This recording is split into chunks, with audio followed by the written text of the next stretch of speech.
Well, children, good morning. So, in continuation with the lesson 5, fertilization, we are going to learn now. You have already learned pollination, agents of pollination in 1 and 2 units. Now, we are going for the third unit where you are going to learn fertilization. What is meant by fertilization? What is the result of the fertilization? All that in detail you are going to learn now. Now, fertilization is a union or fusion of the nuclei of male and female gametes. This is actual reproduction, children. In flowering plants, the pollen grain produces two male gametes.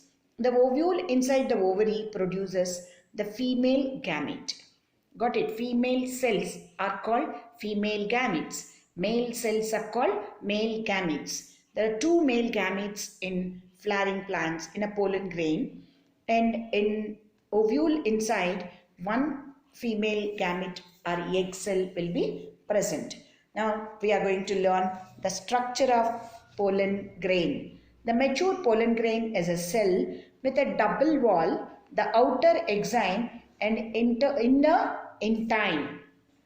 Its nucleus has already divided into tube nucleus and generative nucleus. Now this is exine and the inner one is intine. Got it? Now, at this stage, the pollen is transferred to stigma, and that process is called pollination. You have learned thoroughly about it. Further, it changes the pollen grain. So many changes will occur, children.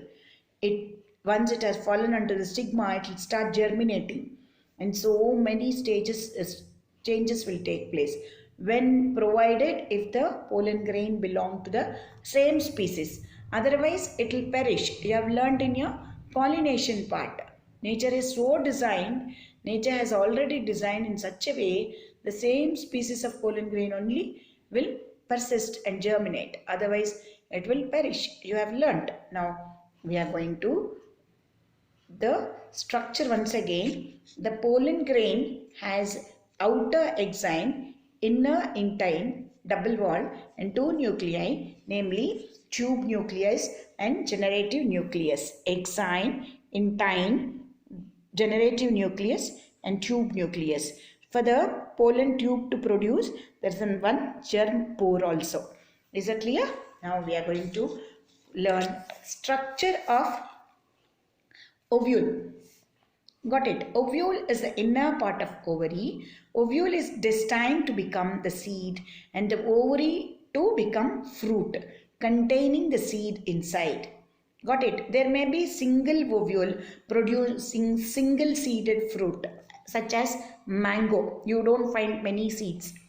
There may be many ovules producing many seeded fruits like custard apple, jackfruit, watermelon, etc.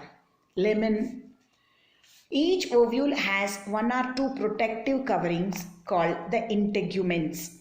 The integuments leave a small opening called micropyle at one end for the entry of the pollen tube. See, here you find the micropyle. See, pollen tube entering, and this is micropyle. Got it?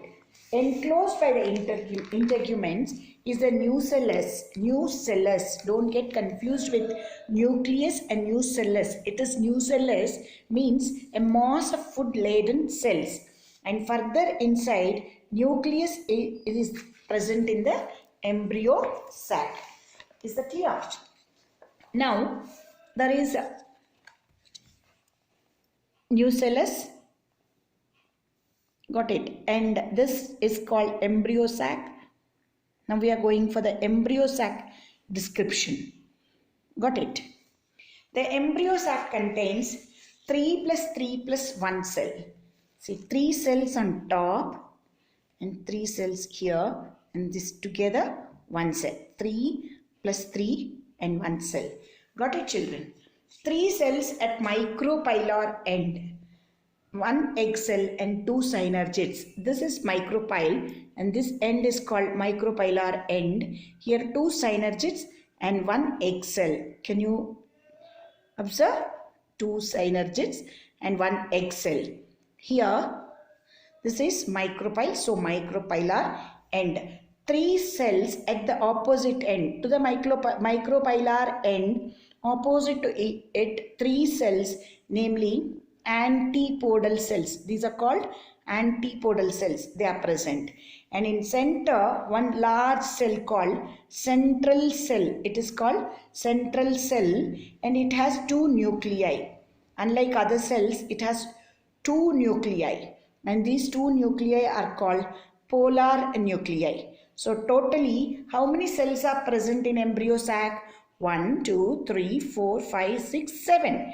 How many nuclei are present? 1, 2, 3, 4, 5, 6, 7, 8 nuclei. Is that clear, children? So totally 8 nuclei and 7 cells are present in an embryo sac. Now we are going to learn how germination of pollen grains, or how exactly the fertilization takes place. The pollen grain germinates only if it falls on the stigma of the same plant species. Otherwise, it disintegrates. This point you have learned right from the pollination. Even in the beginning of this fertilization also you have learned they should belong to the same species. The pollen grain, on falling on the stigma, is stimulated to germinate due to the secretion of sugars by the stigma. Got it? Once they reach on the stigma gets stimulated, they will understand pollen grain has fallen on them, and immediately they will start producing sugars, children. Secretion of sugars. Through a point in the exine, a pollen tube grows out of the pollen grain. The germ pore you have learned, no? Through that point. The pollen tube, in the exine, a pollen tube grows out of the pollen grain, carrying at its tip the generative nucleus and the tube nucleus. The generative nucleus divides into 2 sperm nuclei, and also called as, they are called male gametes nuclei. They get divided. Thus, in a germinating pollen grain, there are 3 nuclei which are not separated by cell walls. They share common cytoplasm.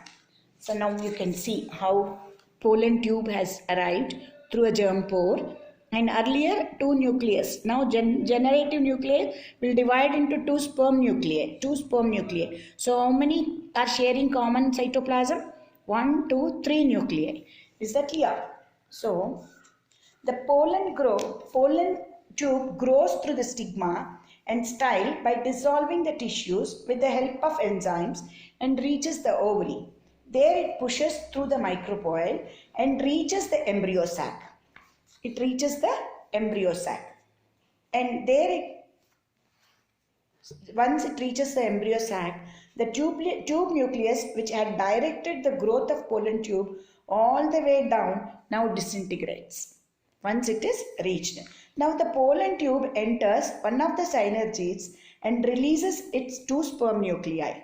One of these of the 2 sperm nuclei, okay. One of this nucleus fuses with the egg cell nucleus to form zygote, while the other sperm nucleus moves towards 2 polar nuclei in the central cell and fuses with them. Thus 3 nuclei fuse together. That is why it is called triple fusion. Now I think you understood the sperm nuclei, the generative nucleus split into 2 called sperm nuclei. Now these 2, one will go to egg cell, one will go to central cell. The one which goes to egg cell forms into a zygote, whereas the other 2 polar nuclei and the central nuclei, all the 3 will fuse together, and their 3 nuclei are fusing. So it is called triple fusion. And how many fertilization altogether? 1 with the egg cell, 1 with the central cell. So 2 fertilization. Hence it is called double fertilization.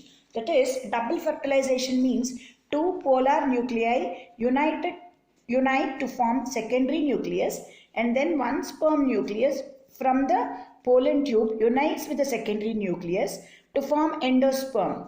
That is why this is also called as triple fusion. So the result of triple fusion is endosperm.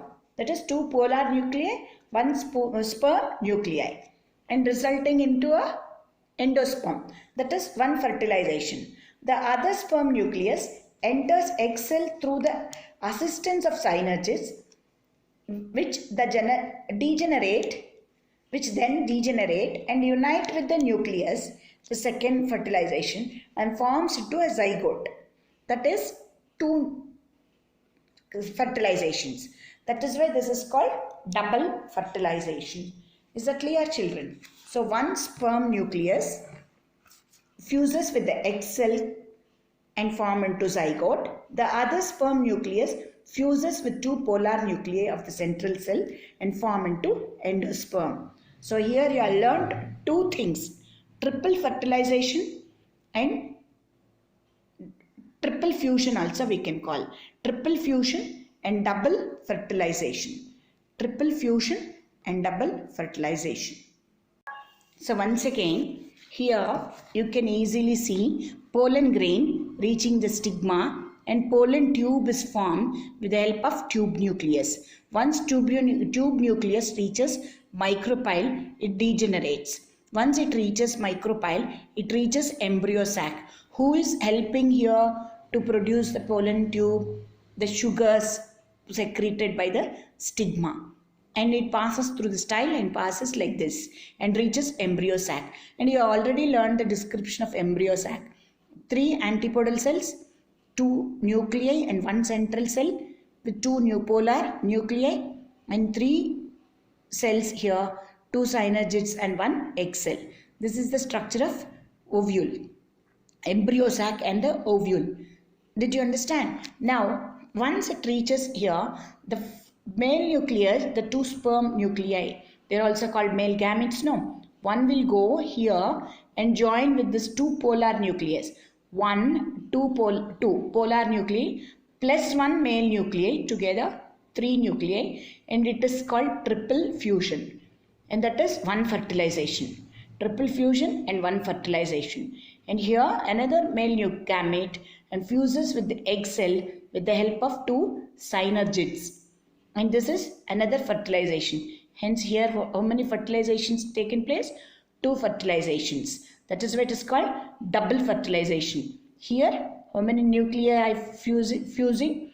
3. 2 polar nuclei and 1 male gamete. So it is called triple fusion. Here the resultant is endosperm. Here the resultant is zygote. Is it clear? So now we are going to learn what is the fate of other floral parts after fertilization. After fertilization, the flower has served its purpose. Its work is over. Once its work is over, it starts perishing. How it does all the other things? Now let us see. The petals, stamen, style and stigma wither and generally fall off. They wither away. The calyx may either fall off or may remain intact in a dried and shriveled condition. Apple, guava clearly show such dry petals. In apple fruit, you will find the petals. Tomato also you will find the sepals. You take brinjal, you will see the calyx grown along with the fruit. Isn't it, children? In pomegranate also, calyx is persistent. That is, such kind of calyx is called persistent calyx. In brinjal, green calyx persists and remains attached to the ripe fruit. Is that clear? Guava, chiku, apple, tomato, you find the calyx remaining. It will not wither away. The ovary enlarges to form fruit. Very important thing, children. Ovary enlarges to form fruit.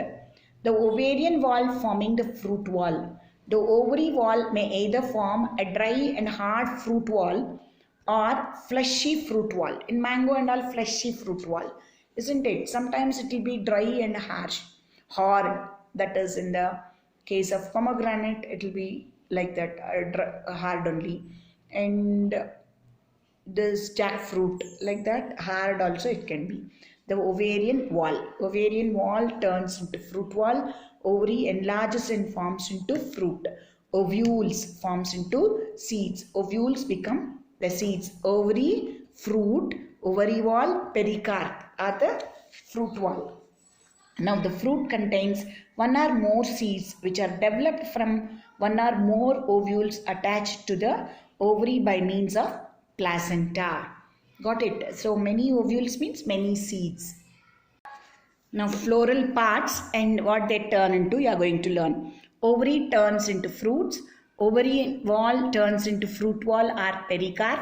Ovule turns into seed. Got it? Placenta turns into the stalk of the seed. Placenta, that is stalk where the seed attached to the inside the seed coat is fruit wall.